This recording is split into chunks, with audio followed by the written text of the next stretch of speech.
তুমি প্রেমিকার পিছনে ঘোরো, 15 বছর বয়স তোমার, 20 বছর 22 বছরে বাইক লাগবে তোমার।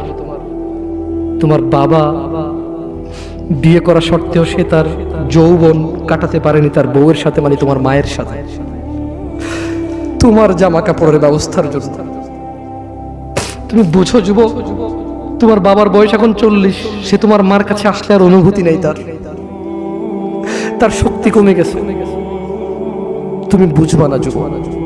15 বছর বয়সে তুমি যত উত্তেজিত, তোমার বাবা 30 বছর বয়সে এরকম ছিল, সে আসতে পারেনি। তুমি পড়বা বলে, তোমার স্কুলের ফি লাগবে বলে, that much he loves you. তোমার বাবা তোমাকে এত ভালোবাসে। জি, তোমার এই খারাপ বাবাটা যে তোমাকে বাইক নিয়ে দেয়নি, তুমি নষ্টামি করো, মেয়েদের পিছনে করো, মোবাইল রিচার্জ করে দাও মেয়েদের, তোমাকে যে ডেলি 500 টাকা করে দিতে পারে না। এই লোকটা যদি 60 বছর বয়স পায়, তার জীবনের 20টা বছর, সে এমন 20টা বছর, যে 20টা বছরে সে হাড় ভাঙা পরিশ্রম করতে পারত, করছে, তোমার মায়ের দেখা সে পায়। এমন মূল্যবান যৌবন 20টা বছর দিয়েছে, 50 বছর বয়সের দেশে আসছে। তুমি বিয়ে করে বউ নিয়ে আলাদা থাকো, তুমি বিয়ে করে শ্বশুর বাড়িতে যাও। তোমার বাবা দেশে তো আসছে, তার যৌবন আর নেই, তার ওই সুখ স্বাচ্ছন্দ্য আর নেই। তোমার যৌবন তৈরি করেছে তার যৌবন দিয়ে। এই মুহূর্তে কোটি টাকা দিলে কি সে যৌবন কিনতে পারবে?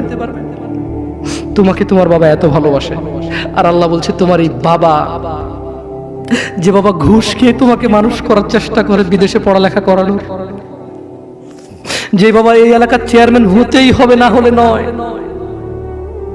এতগুলো মানুষের দায়িত্ব নিচ্ছে, অথচ সে নিজেও জানে দায়িত্ব পালনে সে ব্যর্থ হবে,